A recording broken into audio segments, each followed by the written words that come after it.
A Democrat rep pledges her loyalty to Guatemala. There is a new breast milk flavored ice cream, and people keep throwing dildos on WNBA courts. They should both exit stage left. But speaking of things we should have never been exposed to in the first place, breast milk flavored ice cream, and it's now available nationwide. Apparently it tastes sweet, a little salty smooth, with hints of honey and sprinkles of colostrum, and features a distinct colostrum yellow tinge. How yummy.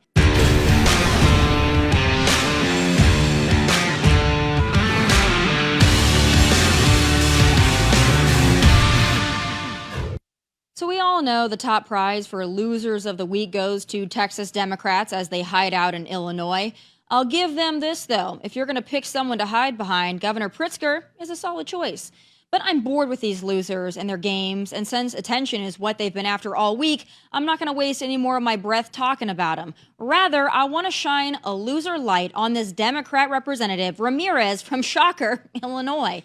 Her bio claims she represents that state's 3rd district, but while speaking in Mexico City, she pledged her allegiance first to Guatemala.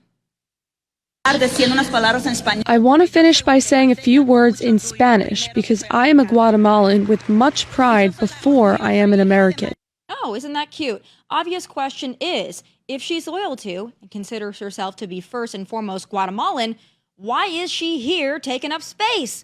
You know, there are millions of people around the world who would die to come here the right way and become Americans with all the pride and the patriotism that entails. Ramirez attempted to defend herself in a statement, but that too came off super entitled and condescending. No, babe, we aren't small-minded or fragile because we point out how whack it is for a U.S. Congresswoman to declare allegiance to a foreign nation while speaking in another foreign nation.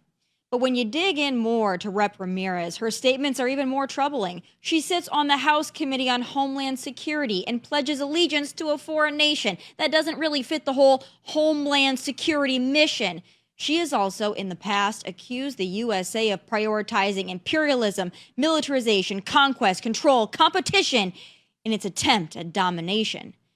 Sounds like she doesn't really have many good things to say about the nation that graciously allowed her in it, or her illegal alien dreamer husband, Boris, for that matter. So they should both exit stage left.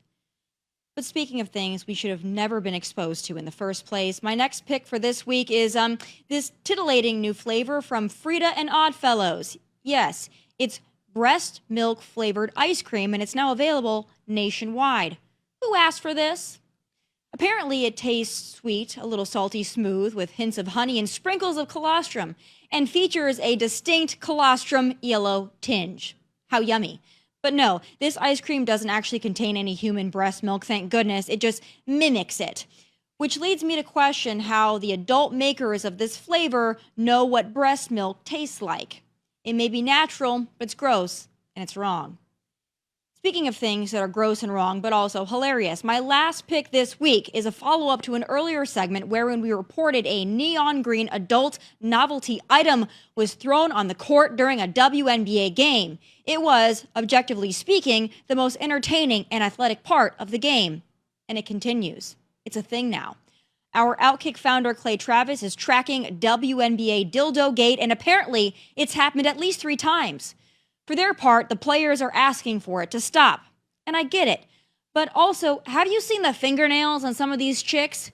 You're going to get your eyeballs poked out by way of fingernail before these green dildos are going to do any real damage, honey. Bad news. According to betting markets, it's not going to stop either. But I truly don't know why the players are complaining.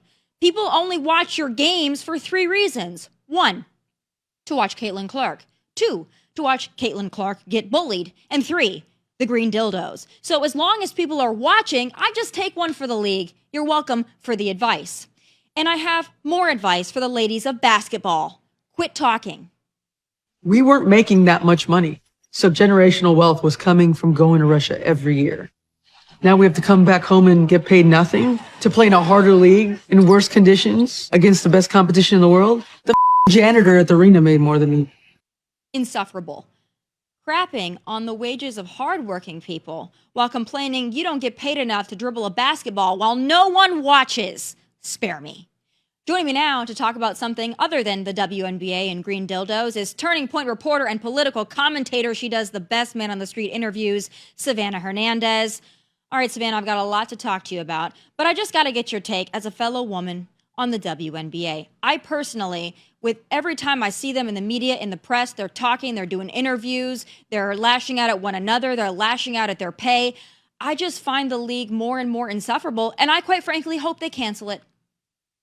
Look, Tomi, congratulations to the WNBA, because Americans for the first time are hearing about it because of Dildo Gate. That's the only reason why. I mean, again, like you just talked about, it's either Caitlin Clark or what's going on with these sex toys. And regarding the WNBA, they just passed this no bag policy, so it's going to be absolutely horrific the next time we see a sex toy land on the court. But we all know it's coming, and everybody has their eye out for it because, again, this is the only reason why people are watching. So that's my view on that. People watch WNBA games for every other reason besides the basketball. And they should take note of that. And in fact, like I said in my intro there, they should embrace it. If people are watching you to watch the green dildos get thrown out, maybe that's better for you. Maybe you'll actually make more money, not because of your athletic prowess or because people want to watch you, but because people are waiting for an antic to occur. So I think that they should be quiet. And it really rubs me the wrong way when they complain about how much money they make. And then you have that woman there. By the way, I've never heard of her, don't know her name, don't even know how to pronounce her name for obvious reasons. She's irrelevant. But sitting there, dropping F-bombs that the janitor is making more than you. I don't know about you, Savannah, but I happen to believe that a janitor who is cleaning courts and providing a service might actually be more valuable than the WNBA players who continue to lose tens of millions of dollars each year. Exactly, Tomi. I mean, we live in a capitalistic society, right? If somebody likes you, you're going to bring in an audience, you're going to bring in more money. So the WNBA should probably take a look in the mirror as to why they're not bringing in the money or getting paid what they feel they should be getting paid. Again, they were wearing those shirts the other week. Probably the only person who should have been wearing it is Caitlin Clark, because again, I don't even watch basketball, and I can name 5 male basketball players off the top of my head. Nobody knows who's playing in the WNBA outside of Caitlin Clark and now our weekly dildo. And the players that are doing well and getting attention are getting huge brand deals and making millions of dollars. So, again, life is not that unfair to you. Please, for the love of God, quit talking. Another group of people that should probably quit talking, white liberal women. You did some excellent reporting. I feel badly for you because you had to witness such an event. I believe they were smashing watermelons to destroy the patriarchy. I believe that was the premise of the activity there. But I got to play the clip. I played it earlier this week. I want to play it again, and then I want to get your expert analysis because you were there. Let's take a look. The Sydney Sweeney ad, have you seen it? Oh, yes, I have. What are your thoughts? Because it's white supremacy at the end of the day. That's what this ad is representing. Trying to calm myself. Yeah, that's not a good look. But that would, Yeah, I mean, she's blonde hair, blue-eyed, white woman. Really? Like, the eugenics in that, it's dripping with it. A lot of the things she's been doing online have been a little bit questionable. It seems that she's definitely been pandering to a certain group of men online. And I'm like, no. I understand why people are offended. It's not acceptable to begin with. They used a white woman to send a very specific message. I definitely think if it were a black woman, it would send a different message. And so hopefully with enough outrage, companies will be afraid to put those types of messaging out. I'm not so sure those women are the target audience for American Eagle, but listen, watching your footage, it looks as if all those women, they kind of fit into the same category. I saw mostly white women, young, old, so you guess there was some age range there. But objectively, maybe on, at least my opinion, the less attractive scale. I didn't see everybody there, so I'm going to give them the benefit of the doubt, but you got to tell me, when you were there in that environment, what did you observe? Yeah, Tomi, it was mostly rotund, unattractive women that don't like the Sydney Sweeney ad. I'm just going to be scientifically accurate here, okay? Of course.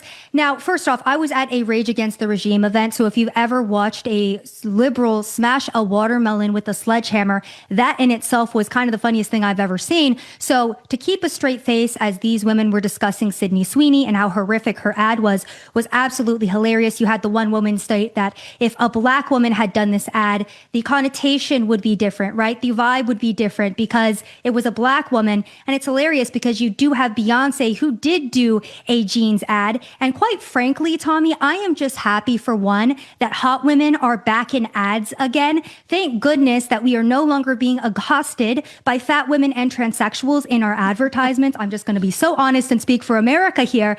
But, we have the Sydney Sweeney ad. We have the Beyonce ad. I, for one, am just happy that we have attractive, fit women that are back in advertisements again. And it really is the most rotund among us that are most impacted by this. Yeah, and to be fair here, I'm not outraged by the Beyonce ad. I mean, she's a pretty woman. I've always thought she was pretty, and she's incredibly talented. I don't like her politics necessarily, but I think she's a great, talented singer, actress, all of it. I don't think she's a country western singer by any stretch of the imagination. So the whole trying to be a country singer thing, I mean, that's a little different, but it doesn't bother me. I don't care. Like, Beyonce is beautiful. I don't care at all. But you know what I think is interesting? They're mad at Sydney Sweeney, all this. She's got blonde hair. She's got blue eyes. She's got all of this. Whatever. It's eugenics, all of this. Beyonce is there in a blonde wig, okay? Or blonde hair. I don't think that's natural to her. So why is it okay for black women to wear blonde wigs, but if Sydney Sweeney were wearing braids or anything else in her ad, it would be cultural appropriation? That would have been the battle cry. That's what I was about to say, Tomi. You should probably start a campaign to protect your culture because it keeps getting appropriated by Black America, and that just absolutely cannot stand. So we got to protect the white blonde women because apparently your immutable characteristics are eugenics now. It's absolutely ridiculous. And once again, I'm happy to see a beautiful woman on an ad. And I actually do like the Levi's ad too, because we're kind of getting back to classic Americana, right? Where you have advertising agencies that are playing off of other people's ads in this kind of fun, competitive way. So I'm glad to see attractive people and, again, this classic like advertisement competition going on once again. Yeah. And again, both women can be in jeans, and jeans are an American thing for all colors, all sizes. It doesn't matter. Jeans should be a unifying thing with a G and with a J. We should be proud of all of it. Okay. I want to move on to some of the other reporting that you've done that's on a more serious note here. I know you were in Minnesota. Minnesota is a weird place, by the way. I grew up in South Dakota, but South Dakota and Minnesota could not be any more different, even though they're so close to one another. But we know that there's a huge Somali population in Minnesota. We know that there is a huge Muslim population in Minnesota. I want to take a look at a clip that you did, some more interviews about perhaps the takeover of Minnesota. Let's take a look. This is Savannah Hernandez in the Cedar Riverside area of Minneapolis, and I wanted to come to Minnesota to highlight the cultural and demographic change of the state that houses the largest Somali population in the U.S. Now, I'm currently standing in front of Palmer's Bar because this bar has been here for 119 years, and they are set to close down in September after living through the Prohibition, outliving 2 world wars, and the Great Depression. They're going to be closing down because the owners state that not only is the current economic condition taking a toll on the bar, but also the culture surrounding drinking in this area has changed so substantially that they're losing $10,000 to $30,000 every single month. Now, this is not the only bar on this strip of land that is closed down, by the way. 3 other bars have closed down in the last 13 years, as well as an iconic punk rock venue. Now, that venue, which locals had previously stated was a staple in Minneapolis for up-and-coming punk rock bands, that closed down and has since been turned into an African restaurant. And this bar has been bought out by the mosque that is next door to it. It is the oldest Somali mosque in Minneapolis, by the way. They have bought this area, and they're now going to be combining it with their mosque and turning it into a community center.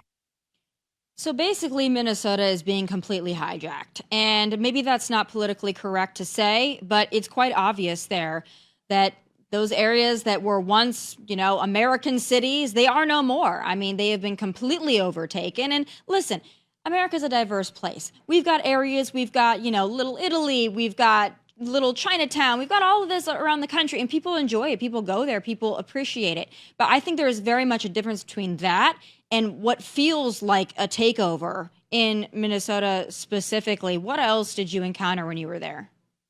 Oh, absolutely, Tommy. And regarding Palmer's, one of the most interesting parts of this story is the fact that that next door mosque was the only, I guess, other person that was willing to buy in that area. So this entire strip of street, which used to be, like I said, you had bars, you had punk rock venues there. The culture has changed so drastically that local American businesses are no longer able to thrive at all. They have the largest Somali population in the United States of America. And it's interesting because people will say that statistically, the Somalis are a very small percentage of the population in Minnesota, but they are very much represented. I mean, Ilhan Omar is their congresswoman. You have Omar Fateh that is going to be running for mayor of Minneapolis, who has stated that Somalia is his home despite being born in the United States of America. Simultaneously, it is our asylum law since the 90s. And then also, various lottery programs that are still going on today that are continuing to bring Somalis into the United States of America where they're not assimilating. Another thing that was interesting to me is when I do my man on the streets, I go on the ground, I talk to people, and, I ask them, like, what's it like living here? None of the women would speak to me at all. They would either, raise their hijab higher on their face to completely cover their face. They would turn the other way. They were very shy. That was a very different culture to me. I mean, typically, in the West, men and women will talk to you no matter where you are. So I did think that the lack of assimilation was a very interesting aspect of this area. And then also the overrepresentation of such a small population in that state. Yeah, just completely taking over. And you're right, not assimilating at all. And so it leads you to question, if you don't want to be a part of American culture, you don't want to take part in any of it. I mean, it's okay to retain your heritage. There's nothing wrong with that. We all do it. We all have, things from our heritage that we hold on to no matter how far removed we are from it, that are tradition. And that's beautiful. So I don't want to say it's not. But when you refuse to just bring on any American custom, culture, value, tradition, when you completely block out anything that this country has to offer and you only practice the culture and heritage of your home country, it leads me to question, why are they here? Like, if there's nothing about this country that you find enticing, why are you here? Well, and I think the answer to that question too, Tomi, is pretty sinister because it's what we are seeing with a lot of the children of immigrants, or also some of the immigrants that come to the United States, enter our government, and then actively work on behalf of other foreign countries. They are here to take the resources from the United States of America, live off of, our welfare, our programs for American citizens, and then they're sending their money abroad. Many of the Somalis that I ran into just on the street, again, I was there for a couple of days, the majority of them were like, oh yeah, I miss home. I'm going back to Somalia to go visit. But yeah, America's my home because I come here to make money, but then I outsource everything back to my home country, which, by the way, is not the United States. So this is something that's happening not only on the streets of America, not only on the innermost corners of our country, but also in our government every single day. I'd also point out, when liberals say that these people are paying taxes, they're sending a lot of their money to foreign countries, okay? Yeah. So the remittances, they need to be taxed at such a high level. I think 99%. You don't get to come here, take advantage of this country, and then send the money elsewhere so it's not stimulating our economy. That's got to end. We're so gracious that we allow people to come to our country and completely change it, and change communities, and change cities, and change entire states. So no more sending your money back. 99% tax rate on the remittances would be my suggestion. Probably will never happen, but there it is. I want to go next to another topic. Washington, D.C. So that kind of looks like a third world country in a lot of ways, because you've got teen thugs, and they're mostly teen thugs, by the way, attacking people, carjackings, violent assault. You've got gun violence. It's insane what the people of D.C. have to go through. And then you've got what happened, of course, with, we jokingly call him Big Balls, but he saw somebody in distress. He saw a woman in distress, and he ran to her aid. Thank goodness he did. We need more men in this country that are willing to do that. The Daniel Pennies of the world, the Big Balls of the world, we need more. But I mean, I honestly think, President Trump, what are you waiting for? Like, federalize the protection of D.C. I don't know how this can stand in America's capital city. What's your take? Oh, absolutely, Tommy.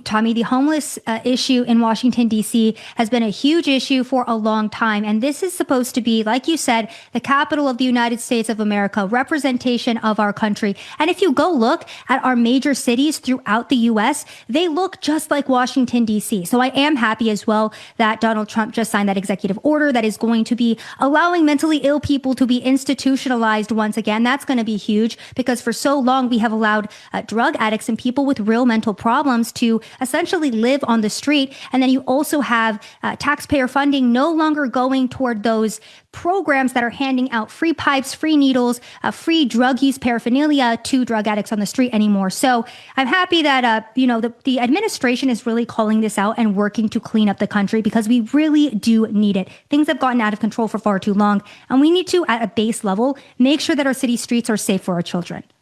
It's become too comfortable in some of these places to just be a transient or a degenerate. California is a prime example of that. I mean, there's a reason that the homeless flock there from other states. It's because it's comfortable to be homeless, And again, that's on a sliding scale. It's not as great as, being a productive member of society. But if you consider that you can just lay around all day and do drugs and do whatever the hell you want, and you can sit on people's stoops and you can crap in the street and you can have beachfront property and you can pitch a tent wherever you want. And that for some people is better than cleaning up and getting a job and being a productive member of society. It's just far too comfortable to be that way. It's time to clean it all up. Because decent people should not have to put up with this. Decent people shouldn't be pushed out of their neighborhoods and their communities because they fear for their lives and they have to have crap and needles surrounding them, especially when they're paying a premium for it. So it's disgusting. President Trump, do your thing, clean it up. 2028 Olympics, President Trump is not going to let LA embarrass the world. That's another shining example of President Trump's leadership. But speaking of ridiculous things, I saw this yesterday and I just had to laugh. We all remember Jussie Smollett, right? The faux hate crime.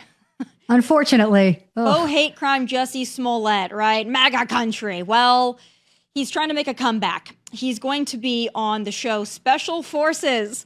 I'm just dying over this. I think it's hilarious. He's next to some of my Real Housewives, some of, our favorites from reality TV, and Jussie. I think they labeled him an actor there. I'm not sure. I don't think they put faux hate crime hoaxer. But what's your take on this? Do you think that he is going to be able to make a comeback and rebrand himself? I think he's going to try, Tommy, and it's interesting to see the way that the media is already framing this as well. I was reading a story about it, and it said Jussie Smollett, who was accused of faking a hate crime. Like, okay, no, it's pretty widely known that he faked a hate crime. We saw all the evidence. We saw him try to do this. I don't think he was accused of it. This is exactly what happened. So I think the media is going to try to push him. I think he's going to try to make a comeback. But overall, I think that his reputation is extremely damaged, extremely tarnished, and I will even point to the last election as an example of how exhausted the average American is with the Democratic Party or liberals just over-exaggerating things and acting like they're living under a Nazi dictatorship when in reality they're on TV, they're actors, they're getting paid millions of dollars, and they are not, in fact, getting MAGA hate crimed in front of a subway at 3 a.m. in Chicago. Yeah, that was such a stretch. That story was so ridiculous. But the fact that he's never apologized for it either. He still tries to maintain his innocence, even though the brothers are like, no, buddy, like, this is what happened. And he's like, no, there's more to the story. Jussie, there's not more to the story. Listen, your fame was waning. You staged a hate crime because you wanted to get attention and spotlight. And especially during that time, that was the way to get it. So apologize, be honest with people. Maybe we'll see that in Special Forces. I don't know. I think maybe that's the only reason people would watch him, to see if maybe he breaks down and issues an apology. That's what I'm waiting for. We are a very forgiving culture. And I would even forgive Jussie if he was just honest about it, but he still feigns victimhood, and it's so annoying to me. Best of luck, Jussie, on Special Forces. We will be watching. Last thing I want to talk to you about, going back to the crime stuff, a real crime, okay? A real, in my opinion, maybe a hate crime here. You got that poor woman in Cincinnati. Holly is her name, and they absolutely beat the crap out of her. And you've got a city councilwoman saying that she brought it on herself, which is amazing. But she's speaking out, thank goodness she is. And I want to play, her testimony. First and foremost, I just want to say that I don't want to relive what happened to me, 8 or 9 days ago. I'm here to talk about the future and how we can change it, how we can prevent this from happening to anybody else. These heinous crimes have to stop. You know, I never want this to happen to anyone else, especially a mother, a daughter, somebody who is loved. You know, we need more police officers, but like he said, you know, the judges who are just letting people out with a slap. The man who attacked me and might have permanently damaged me forever should never have been on the streets, ever. And the fact that he had just gotten out of jail previously for something he should have been in there for years, it's really sad to me because I can't even fathom how many other people who have been attacked by the same type of man over and over and over. In Toledo, in Columbus, Cincinnati, Dayton, our streets are being taken over and nobody is doing anything. Well, thank goodness she's speaking out, by the way. Good for her to go out there with a black eye like that and to just call it out, call out the BS. And again, a lot of this is being done by young people. Now, in this case, I don't think it was teens. They were a little bit older, but I just don't know, first of all, culturally, what brings somebody a man to want to beat the absolute crap out of a woman that you don't even know. I don't know what the cultural problem is here, but it's clear that there is one. Oh, absolutely, Tomi. And I do think that it starts with our government as well. You have district attorneys and you have judges that have continued to allow these criminals out of jail again and again and again. And again, this isn't just a Cincinnati issue. This is happening in New York, LA, here in Texas. It's all over. So I'm happy that, I mean, it's very unfortunate what happened to her, but it is a huge cultural shift to see now the victim of such a hate crime stand up in front of the nation, call for more police, call for real justice, and call out this insanity. Americans are tired of the lawlessness. And also, gone are the days of a white person being attacked and instead of calling for justice and being able to get help, being told that they were bad, that they're the perpetrator and they probably deserved it. The Democrats tried it in this case. But again, Americans are tired. We want our city streets cleaned up. So good on Holly for standing up. And I'm so glad to see Americans rallying around her. And I hope we get to the core of, again, the district attorney, the court judges that are responsible for allowing these criminals out on the streets again and again to continue offending and attacking innocent Americans. Yeah, it just doesn't make sense. And this whole thing of like rehabilitating thugs and like, well, let's just give them the benefit of the doubt. You know, maybe if we just send them home with you're a naughty boy slip, then maybe this will change their lives and maybe they will be reformed. They won't be. And the fact of the matter is, we've come up with this society with all this, criminal justice reform where we are working harder to protect perpetrators and violent people than we are the victims. And we could all be a victim. I mean, this woman, like she wasn't out there cruising for a bruising. She was just out there, and it could happen to any one of us, especially when you're being attacked by a man. Like, we got to clean up our streets, man. That's all I got to say about that. It's disgusting. I always appreciate everything you do and all of your man on the street interviews. They're fantastic. I share them routinely because you do such good work. But do stay safe out there, because whether you're being attacked by a thug in the streets of Cincinnati or, you're being attacked by a woman that's trying to, beat the patriarchy, you just never know what's going to happen out there. So stay safe. Thank you so much, Tomi. I appreciate you. Of course. Have a wonderful weekend. Folks, that does it for this Thursday episode of Tomi Lahren is Fearless. Please come back tomorrow at 1 p.m. Eastern. I've got a special episode with the man who is taking on and will hopefully defeat Ratchet Jazzy Crockett. His name is Sheldon Daniels. He's going to join me, break it all down, the mess in Texas. Make sure you're watching tomorrow, 1 p.m. Eastern. From Nashville, God bless and take care. Hey, thanks for watching. For more of my hottest takes, must-see conversations, and of course, my final thoughts, click right here. And don't forget to subscribe. Just click right here so you never miss a beat. I will be here every weekday, and I hope you'll join me.